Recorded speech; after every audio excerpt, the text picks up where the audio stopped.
McBride. Hi there! What's up, witches? What's up? I'm Linda Hurt. Oh, and I'm John. And this is Getting Witchy. And today we are talking about the Norse pantheon of gods and goddesses. Yes, we are starting our series. We talked about it about a week and a half ago, maybe a week ago. Time all kind of blurs together when you work in retail. That we were going to do it, and, you know, thank you for your patience, blah, blah, blah. But now we're finally doing it. The pantheons are much more detailed when you really dig into them. Like, there's some crazy situations, crazy accusations from, you know, Zeus becoming a swan and enveloping a girl and taking her. And not just any girl, but his own sister. And there's that. We'll get into that when we discuss the Greek gods. Yeah, to the Norse. Well, I mean, was it Odin's Frigg or Frigg? That's not his sister too, right? No. You sure? I don't think so. I mean, she's the wife of Odin, but I don't think she's his sister. Well, I mean, the whole fucking lineage of the Norse all of that. Well, no, because Greek and Roman, their lineage is pretty clear, and you can identify who they represent in the other. But Norse, I think, is a little more predated. So, like, the main source of information are poems. Right. But when you get down to it, like, all of the pantheons are messed up in one way or another. Is it any wonder that humanity is as messed up as it is? Parents killing kids, kids killing parents, kids sleeping with other kids, brother, sister, freaking nephews. Like, it was... in today's eyes, it was crazy. Apparently, back then, that was normal. Yeah. But there are, with the Norse gods, there were two distinct factions.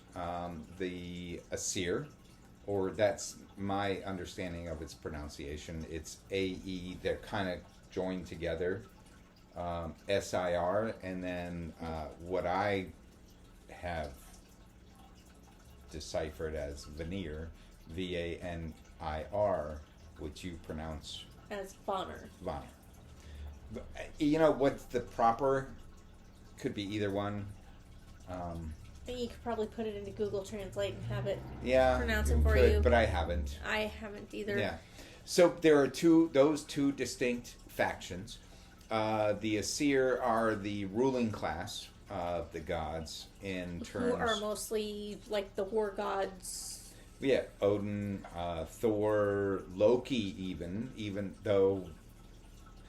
there's different poetic edicts, they call them. I think the Eddas? Eddas, yes. So in one... Loki is depicted as the blood brother of Odin. The other that the son of Odin, or the son of a Jotun. There are two names I can't think of off the top of my head, but they did it in the Marvel movies, so you guys should know what I'm talking about.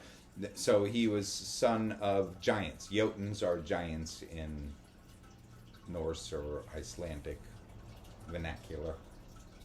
Okay, and then you have the Vanir, who were the fertility gods. The fertility gods, not just the fertility gods. Prosperity, abundance. Commerce. So they were equally important, not necessarily equally powerful. Obviously, the war gods, they wreaked havoc and violence. Whereas, you know, the commerce, they just imposed sanctions on you. Sorry, no political humor. Anyway, so I'm gonna do the male gods, or she's gonna help me, but I'm gonna do the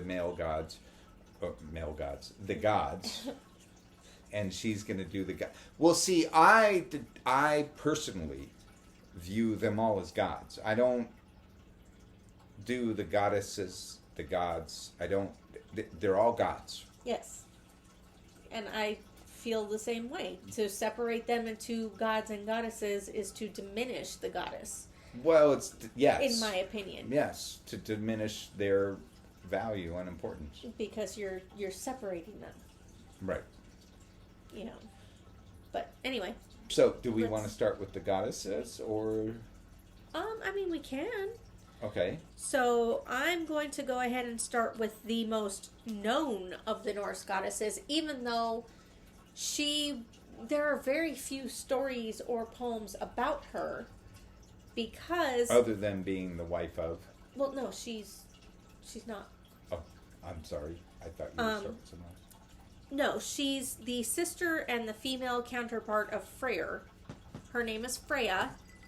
She was the goddess of war and fertility.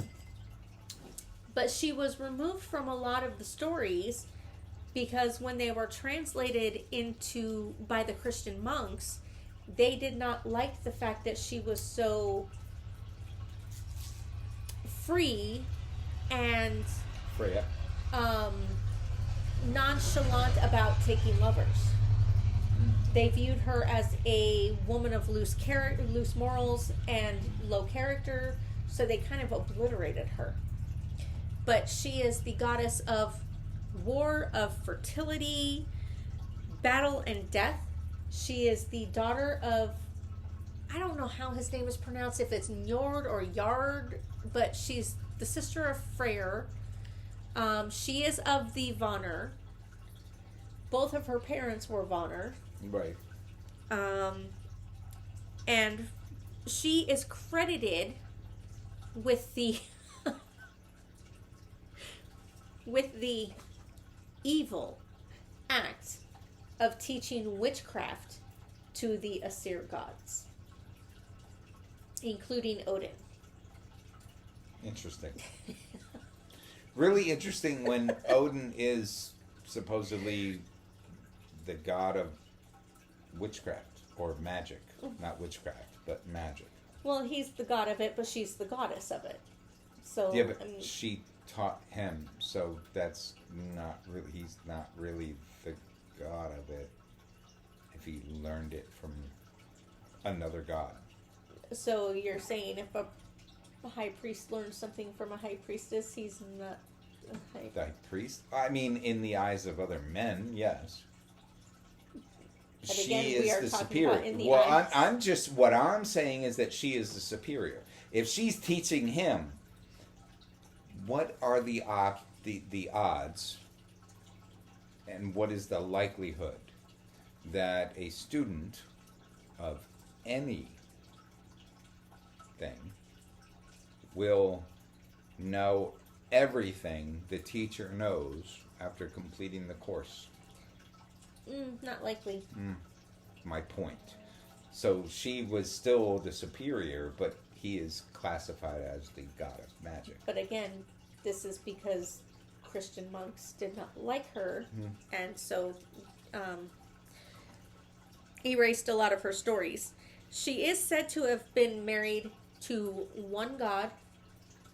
And this is the thing, is it's kind of strange because he disappears. His name was, I think, Od. You looked like you were going to throw up. There, OD, or it was spelled OD or ODR. Overdose? But he disappears, and following his disappearance, she sheds tears of gold for him, and when those tears of gold hit the ocean, they turn into amber. But then she's never again connected I'd rather have the gold to anybody as a wife. She takes many lovers, but never again is associated with anybody in the confines of marriage. And she is the leader of the Valkyries. So she shares with Odin the right to claim the lives of soldiers who have died on the battlefield. Okay. So, in my opinion, like, she's probably like the biggest badass goddess of the Norse. Without a doubt, if she's the head of the Valkyrie were badass. Yeah, I don't even mention them, but, well, because they are female. That's a female battle brigade. Right. But she's the leader of the Valkyries, nice. And so she can claim half of the souls of the soldiers that died on the battlefield. The other half go to Odin. Okay. All right. So, who do you got? And that was just one? That was just one. That was Freya. All right. So, as we mentioned earlier, there are the Aesir and Vanir. Now, before there were the gods, there was the Great Void. The pronunciation of it, I am going to completely assassinate if there... Do I need to start over? No. If there are any viewers from the Norse or Icelandic countries, I apologize. I am not trying to do dishonor to your language. However, so this is spelled Ginnungagap, Old Norse, and is Ginnungagap, which means gaping abyss or yawning void. I think I mentioned this earlier. So the two created drops of water, which created Ymir, who later died at the hands of Odin and his brothers.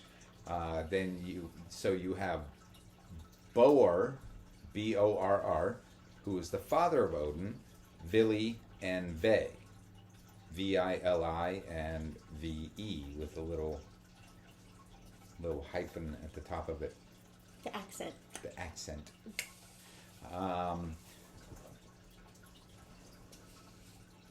Who don't really have a whole lot said about them. His brothers, I mean. Like, even in later stories, there's not a whole... It's not like Zeus, Poseidon, and Hades. Like, you got the brothers three, and they're fucking ruling top, everything. Bottom, and below. You know, like, there's nothing that I've found about them. But anyway, so he is really the father of Odin. Either. And then, of course, you have Odin, the Allfather. Gave up his eye to gain knowledge in other areas. Had the crows, the sacred crows, and the wolves to, like, let him know what's going on. And then, of course, Thor, the god of thunder. To some degree, Marvel has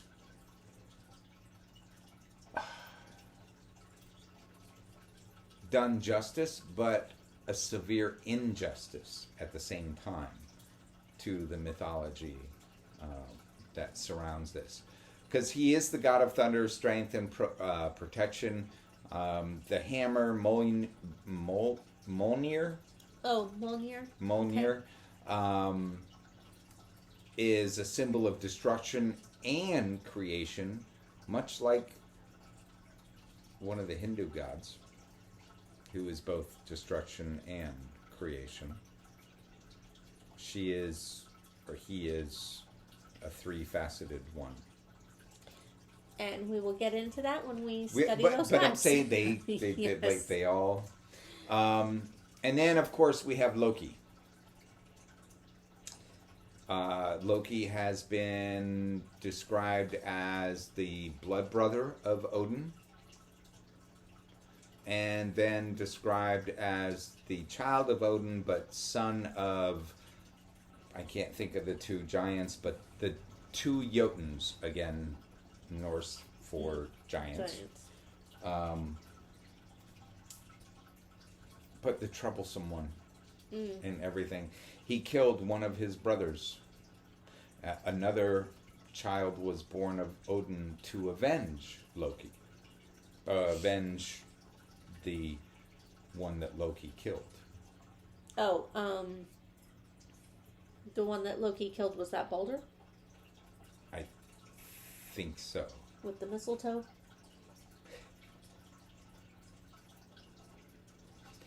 Okay, so that... Thank you for reminding... So, when the goddess... Who was Balder's mother? Frigg. Mm-hmm. Odin's wife.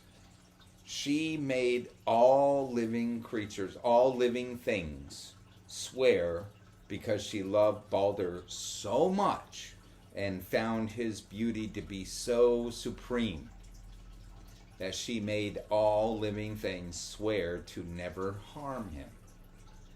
The only living thing that did not swear to that was the mistletoe.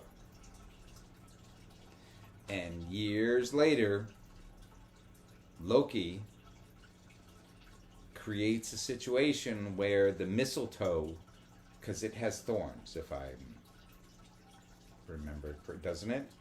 There's something... I mean, there has to be something about the mistletoe that could actually harm a person. Well, it's not like they're going to eat it. No. I forget the story. I forget the... He was pierced by it, but I think it was more like they broke off a branch and threw it at him. Okay. And he was like, I can't be harmed. And then it went through him. Yeah. All right. My apologies. I knew the basis of the story, but not how they managed it's kind of ambiguous sometimes when they tell it. Yeah. But anyway, Loki used mistletoe, the only living thing that did not agree to kill. Because if I remember correctly, at the time that she asked for the vow, the mistletoe was too young to say yes or no. And then Loki kind of used that to his advantage. Right. That, let's do something really cool and right. And killed Balder. He was known as Balder, speaking of him, was known as the god of light, joy, purity, and apparently the summer sun. Okay. I can see that. So Vale is the brother that avenged him, apparently. Okay. Okay. I mean, I could continue because there's so many friggin'... I've got 4 more. Yeah, why don't you go ahead? Since we are talking about Balder, why not just give a little shout out to his mom, Frigg, who was the wife of Odin and the promoter of marriage and fertility. So in Norse mythology, she kind of was what Hera is to the Greeks. Gotcha. The goddess of marriage and childbirth and all that. She was queen of Asgard, goddess of the sky, motherhood, fertility, marriage. She's associated with domesticity and protection of the home. She did have a prophetic ability, but she keeps her visions... Yeah, because she could see when a motherfucker was going to die. Fuck around and find out. That's what she could see the future. But she tends to keep her visions to herself. Why? Why would you tell the victim their outcome? Well, not even necessarily the victim, but like... I'm being a smartass. I'm being a smartass. I know you are, baby. And that's one of the many things I love about you. But with other pantheons or traditions, like if somebody had like with the Greeks, the oracle at Delphi, when they had a vision... Is it Delphi or Delphi? I have no clue. Okay, because I still pronounce it Delphi. We'll get into that when we talk about it. There are so many. Goddamn, there are so many motherfucking pantheons, and they are all fucking related. Yeah, anyway. They are very similar. Anyway, but no, I didn't say similar. They're fucking related. Anyway. But anyway, like with the Greeks, if the oracle at Delphi had a... Delphi. Whatever. had a vision, like, they would share it with whoever they were having the vision for, but Frigg would not share her visions. She would keep them to herself. So she was a greedy bitch. Well, no, it's not even necessarily that, but she was cautious. True. But I bet even she didn't see the death of her son coming. No. Although maybe she did, and maybe that's why she asked all the plants to make the vow. And hope that she got them all. That seems more likely. Yeah. So, anyway. Your next one? The next one is... Well, I mean, all the rest of these I've barely even heard of.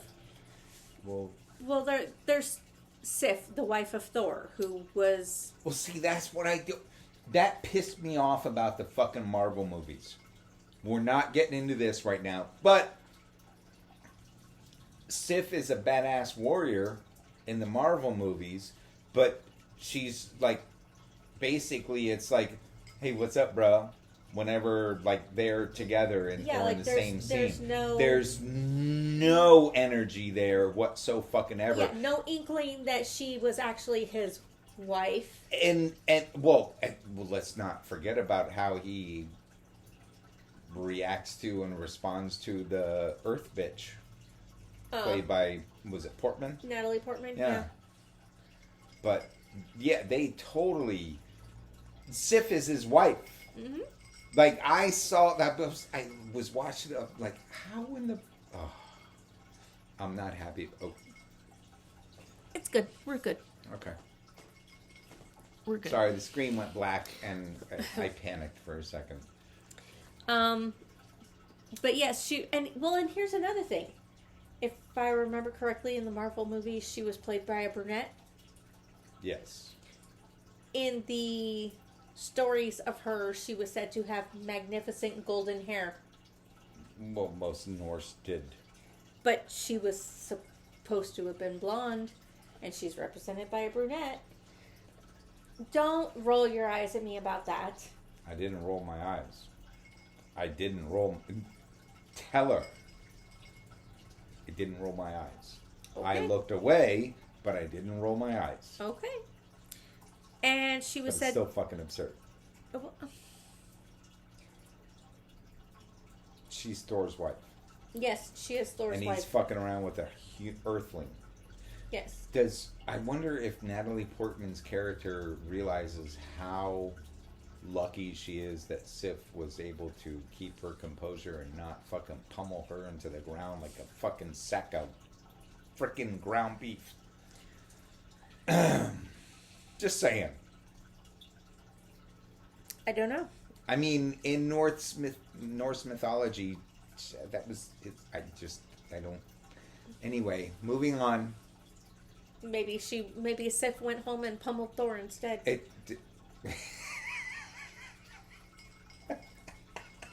What? I bet he had fun, too.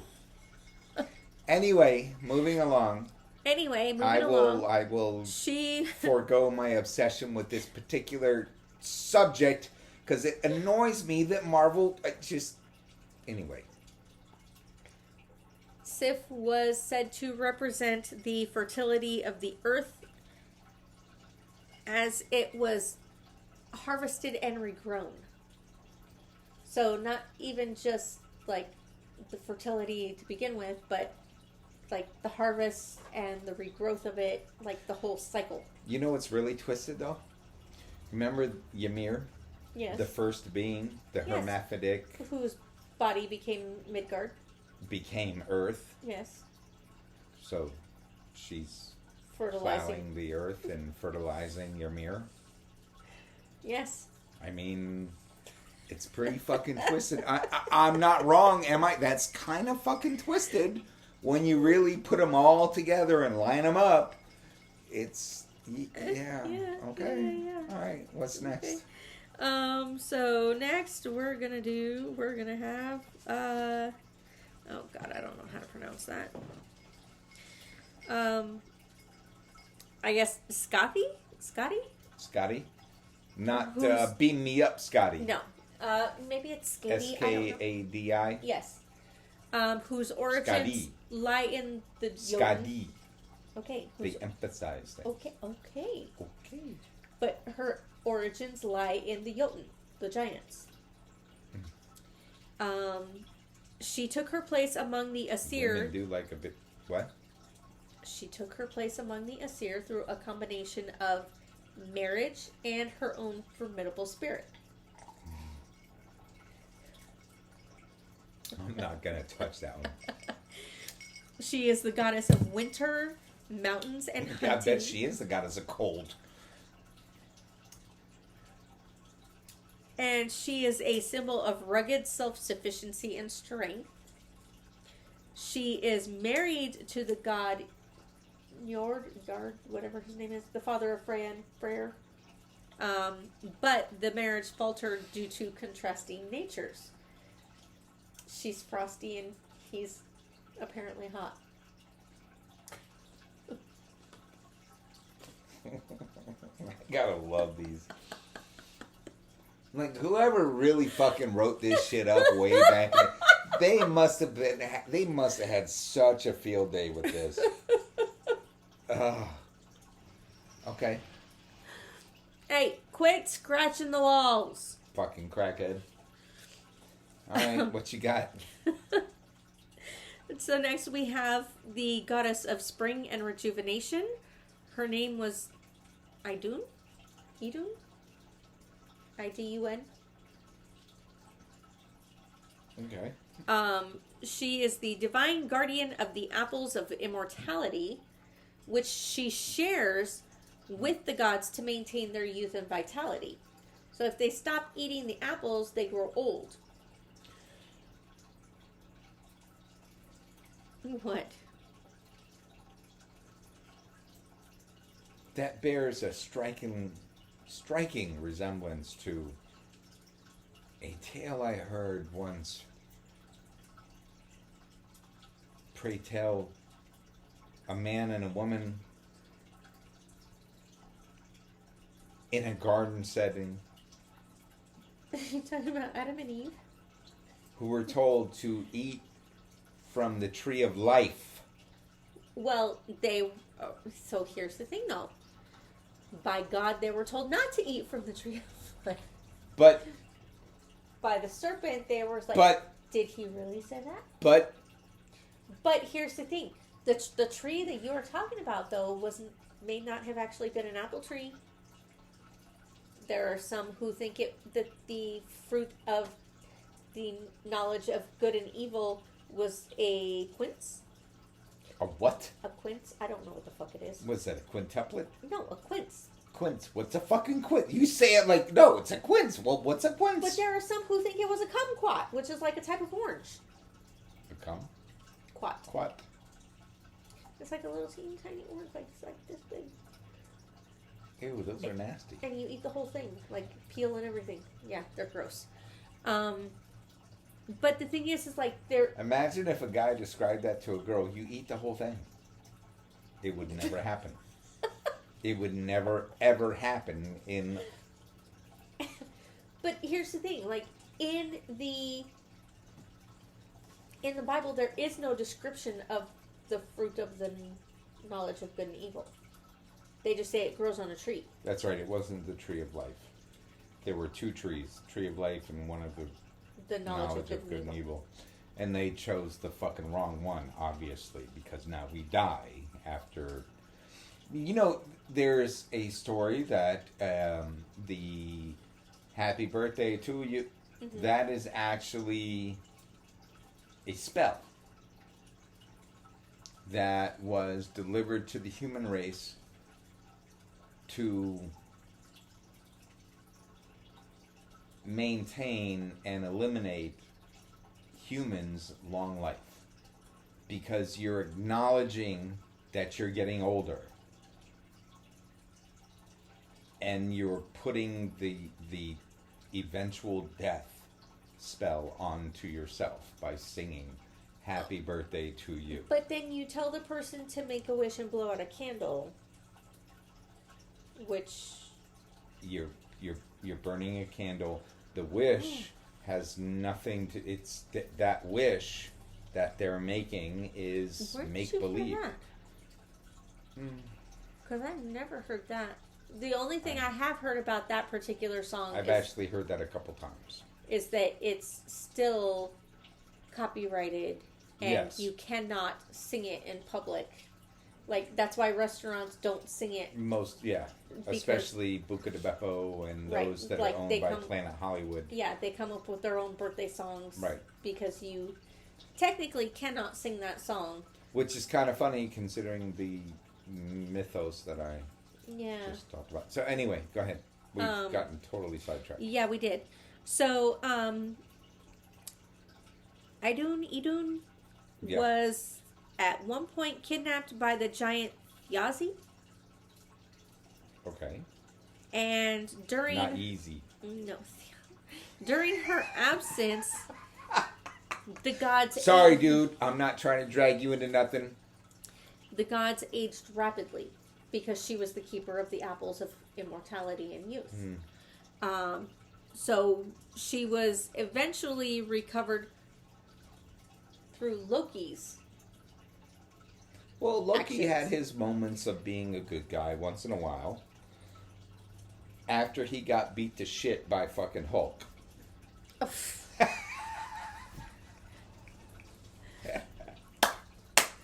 So, are we done talking about your dudes? No, because then we have Heimdall, another son of Odin.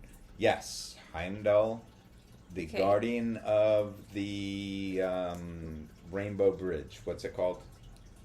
I don't know. What he said? He puts a sword in, and they go to Earth. The Rosen frickin' something bridge. Oh my god! People, help me out here. What's that on the screen? Anyway, so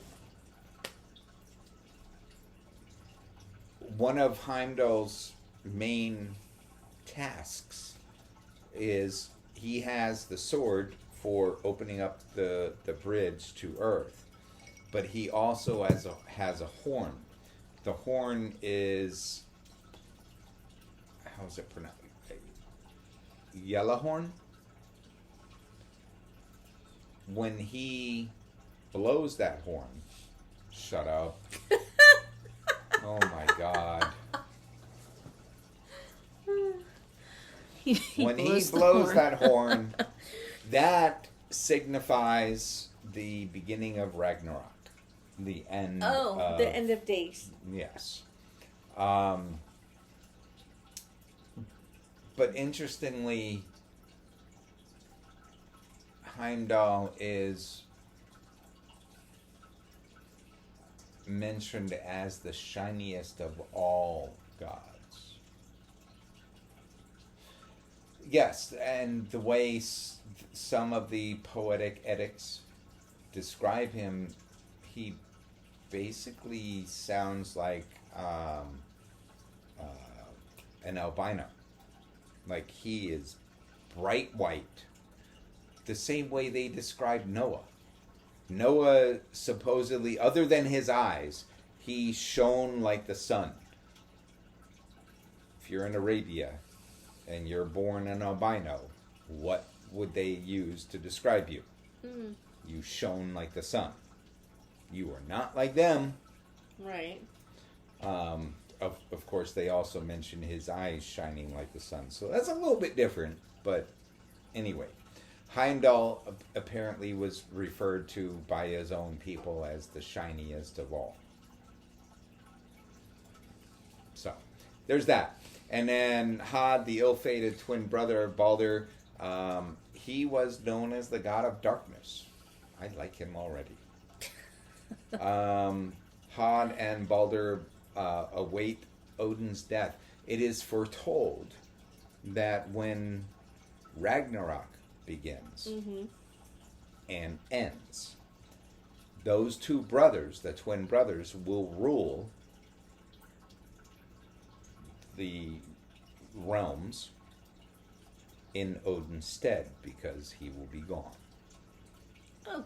Yes. There's nothing like, family camaraderie and, working together. And then apparently I felt the need to put Freyr twice. Yes, you did. A brother of the goddess Freya. He is a god associated with sacral kingship, which when I first read that, I'm sorry if this offends anybody or freaks it. My nutsack, because he said sacral kingship.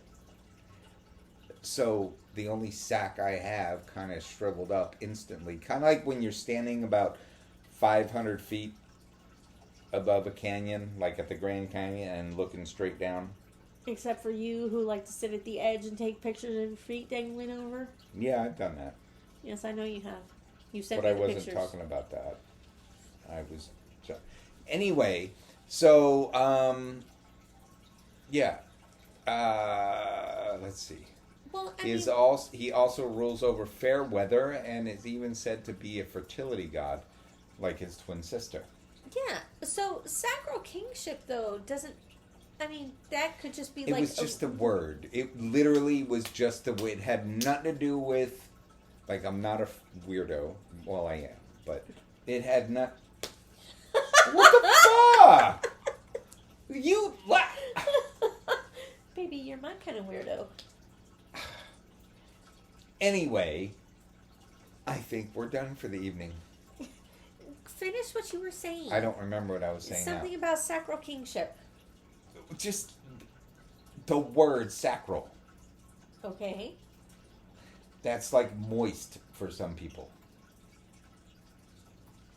But that basically just means coming from this area. So it's like the lineage of the gods. Yeah. Or the kings. So it doesn't... Okay. We love you. Hope you love us. If not, fuck you. Go about your business. What? If they don't, then don't tune in. Tune somewhere else. Okay, I hear you. But we do love you. Yes, we do. No matter what, we wish the best. And hope you've enjoyed the first of what will be many, because there are many. Oh my goodness, there are so many pantheons. And we've only talked about a little bit of the information that there is about them. Yes. So if you want to learn more about the Norse gods, definitely look into it. Definitely go somewhere other than Marvel. Yes. I mean, they're remotely accurate. Yes. If I recall correctly, there is an author named Mary Silva, that's Mari, Silva, who has a line of books where they talk about the gods and goddesses. Okay. And I'm pretty sure she has one about the Norse gods. So definitely look into her. She is very knowledgeable.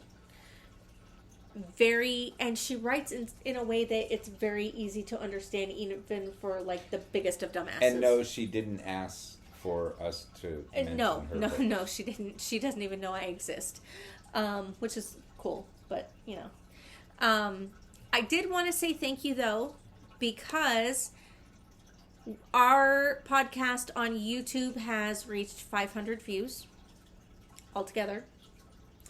So thank you.